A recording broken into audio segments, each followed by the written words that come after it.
Hello everyone, I'm Xiao Qian, an ordinary single girl from a county town in Hebei, but she has a heart that is unwilling to be ordinary. Amid the endless doubts and ridicules of people around her, she resolutely decided to embark on a journey to Taiwan to find the blue sky and white clouds that haunted her. Her story begins with a hazy dream of a small county town and dens, with a brave adventure across the strait, full of warmth and touching. Next, I will use the first person to tell the story of this girl's experience in Taiwan. Let me talk about my trip to Taiwan. To be honest, I have never been out of Hebei province since I was a child. In this county town, looking at the same faces and walking the same road every day, life is like boiling cabbage in clear water, and it is almost tasteless. My parents work in the education bureau, and they worry about whether their daughter can succeed all day long. But I always feel that I am out of tune with this, like a bird in a cage looking at the sky outside through the wire mesh, but I don't know how to fly out.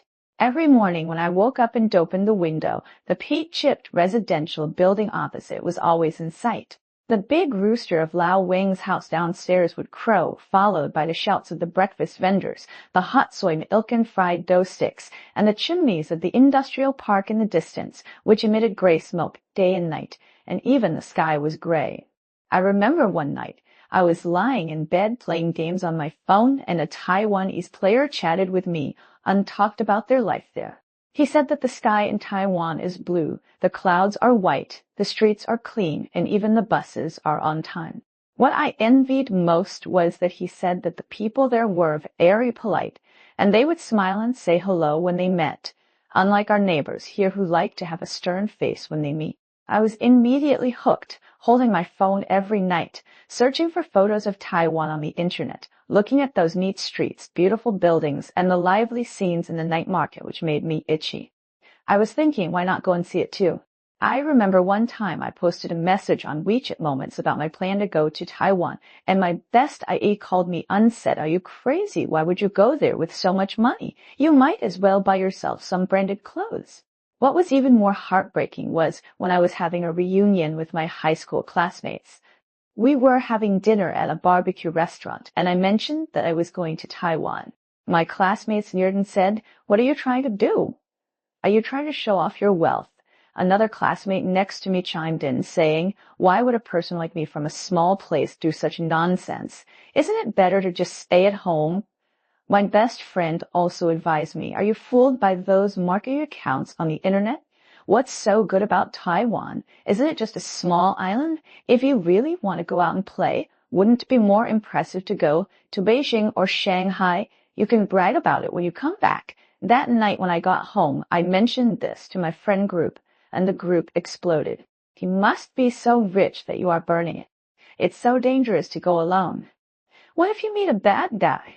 How much do you earn a month? It takes half a year's salary to go to Taiwan. Are you stupid? I think you are deceived by those beautiful photos on the internet. They are all made with filters. How good can they be? The most hurtful thing is a colleague in our unit. He said in front of everyone in the office, 'Are you going to Taiwan to find a rich man to marry? What are you daydreaming about?' After saying that, he laughed in a weird way. My face turned red at the time, but I couldn't get angry. Even my most trusted high school class teacher said to me after knowing this, 'Why are you doing this, kid? It's so far away. Is it worth spending so much money? If you must travel, go to Baidian. Aren't these places good?' My classmates mocked me in the WeChat group. Is this girl brainwashed? I think she is just tired of living and has to act like that. I guess she wants to come back and show off. People in small places like us, who doesn't have some vanity?" One day at noon, I was eating in the cafeteria, and several good colleagues came over and said, "You just read too many books, and you think about those things all day long. Isn't it good to find a partner in the county and live a stable life? You have to do these things." In the end, even my mother's best sister, my aunt, came to persuade me. "Why are you so stubborn? Look around you. Who are the girls like you? You think you are living peacefully, right?" Every time I hear these words, I feel very uncomfortable, but the more they say it, the more I want to prove it to them. I wonder why people in our county can't have some pursuits. Why do we have to stay in this place for a lifetime, looking at the same scenery and living the same life? One night, I lay in bed, tossing and turning, unable to sleep, thinking of the things that my colleagues laughed at during the day. I opened my mobile phone and looked at the balance accumulated little by little on the money-saving app. Suddenly, I felt very wronged. But then I thought, if I give up because of these little gossips, will I have to live my life under the eyes of others? I remember one weekend when I went to buy vegetables, I met my former junior high school classmate. He came up to me and said, "Oh, I heard you are going to Taiwan. You are so bold." Can't understand the language there.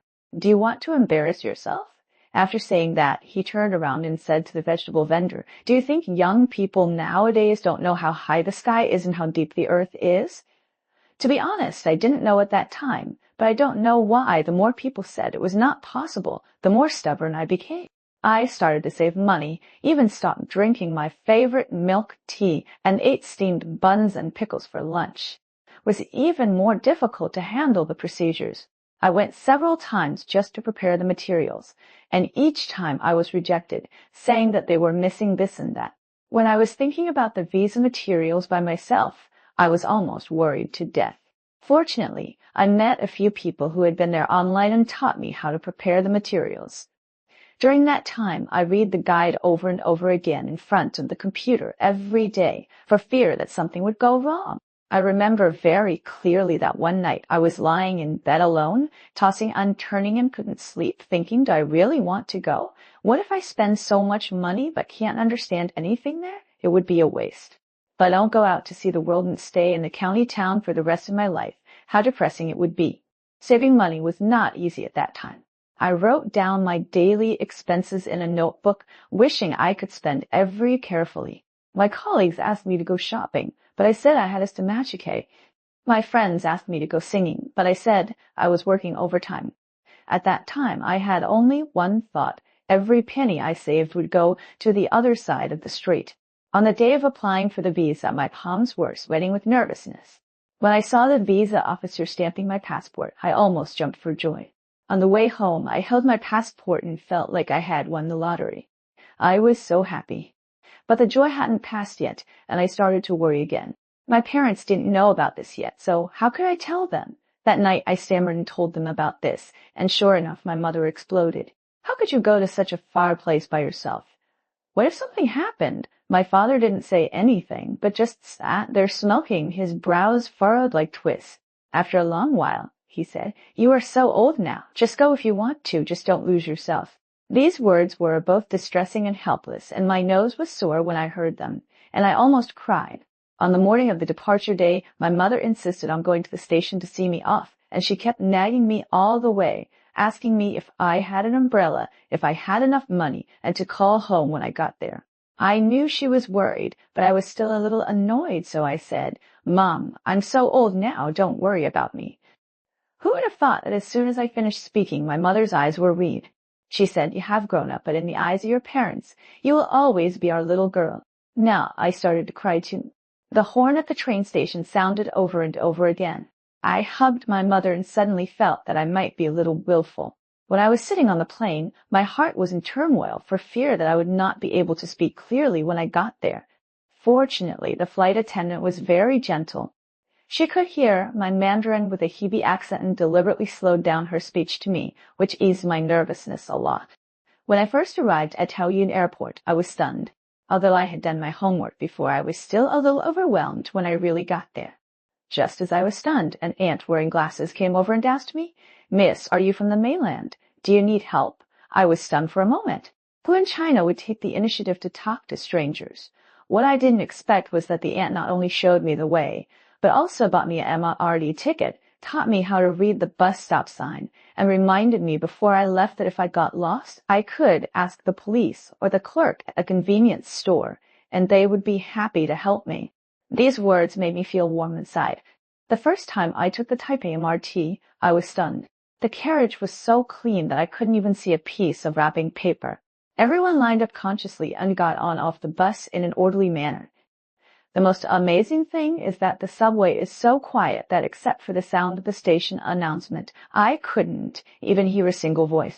I remembered the buses in our county town, which were full of melon seed shells and crowded with people. but there were always people talking on the phone loudly, which made me angry. I stayed in a small hotel in Taipei. The proprietor was a woman in her 50s. She knew I came here by myself, so she took special care of me and prepared breakfast for me every morning. Once I caught a cold, she boiled a bowl of ginger soup and sent it to me without saying a word, and also found medicine for me. This reminded me of my mother, and tears came down all of a sudden. The most unforgettable thing for me was an experience in teaching. That day I went to a traditional market and saw a group of elderly people making rice dumplings there. I stood by and watched for a while, and an old lady called me, "Little sister, do you want to learn?" In this way, I followed this group of old ladies to learn how to make rice dumplings for an afternoon. They also taught me to speak Taiwanese, which made me laugh. When I was leaving, the mothers insisted on making a few rice dumplings for me to take away. One old lady said, "You must be homesick since you are alone outside." These words touched my heart. Yes, although I have been happy these days, I still miss home when I see others having fun. In Julian, I stayed in a homestay. The owner was a retired middle school teacher. When we had nothing to do in the evening, we would sit in the yard and chat. He said that Taiwan was not like this before. It took decades of hard work to become what it is now. Hearing him say this, I felt much more at ease. I asked him why Taiwanese people are so friendly. He smiled and said, "Because we believe that being good to others is good to ourselves. If everyone thinks this way, the whole society will naturally become better." This reminds me of our county. In fact, the people there are not bad, but too impulsive. Everyone is thinking about making quick money. Who can care about others? Sometimes I wonder if we are too anxious and forget what the most important thing is. One morning in Tainan, I got up early to buy breakfast. The auntie who sold egg pancakes remembered that I liked to eat with chopped green onions, and she added it for me before I asked. When paying, she actually said that the meat buns she made yesterday were freshly baked, and she had to give me two. This feeling of being remembered and cared for is really warm. One day, it was raining and I got lost in a small alley. A guy on a motorcycle stopped and asked me where I was going. Knowing that I was going to the train station, he said without hesitation, "I'll take you there." I'm going my way anyway. I was too embarrassed to do that. That it was hard to get a taxi on a rainy day, so let's just treat it as making a friend. The night before I went home, I was walking alone on the streets of X. I am ending and suddenly cried. I wasn't sad, I was moved. These days experiences, every little thing is like a seed taking root and sprouting in my heart. I finally understand why so many people fall in love with this place. What's so great about this place? To be honest, buildings may be in Shanghai, but the human touch here is something I have never felt anywhere else. After returning to the county, many people asked me what fun things there were in Taiwan. I told them those human stories. Some people listened attentively, while others sneered. Isn't that just pretending? I'm too lazy to explain because some things are really hard to understand if you don't experience them yourself. Now, every morning, I will say a few more words to the old man selling buns downstairs. When I see an old man carrying heavy objects, I will take the initiative to help, and even when throwing away garbage, I will remember to sort it. My neighbors all say that I have changed, saying how I learned to be like a Taiwanese. I laughed and thought that this is not learning from Taiwanese, but the way a good person should be. Sometimes when I lie in bed, I wonder how nice it would be if our county town could be like this. Although it may not change in a short time, as long as everyone makes a little change, it will be better slowly. Just like the teacher in Taiping said, being good to others is being good to yourself. This trip cost me half a year's salary, but I don't regret it at all because it made me understand that life is not just about firewood, rice, oil, and salt, but also about those things that are invisible and intangible but can warm people's hearts. Every time I think of my experience in Taiwan, I feel very happy. Those warm smiles, kind help, and the human touch on the streets and alleys make me feel that this world is actually very beautiful. Although there are still many things that are not satisfactory in our lives, as long as we have hope in our hearts, one day we will be able to live a harmonious and beautiful life with mutual help. That's it for today's video. If you think what I said is interesting, please like and follow me. Your support is my biggest motivation to update. Thank you.